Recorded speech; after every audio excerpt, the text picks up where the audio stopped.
In this video, I will show you how to delete media file from a specific WhatsApp group. Let me show you how.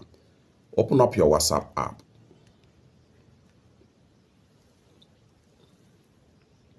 Go ahead and select the WhatsApp group.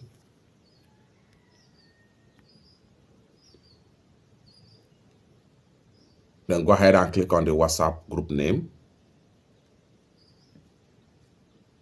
Scroll down right here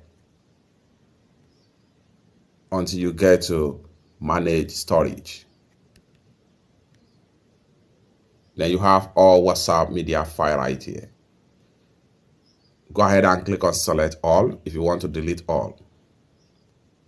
The next thing you want to do is to go ahead and click on this trash bin icon.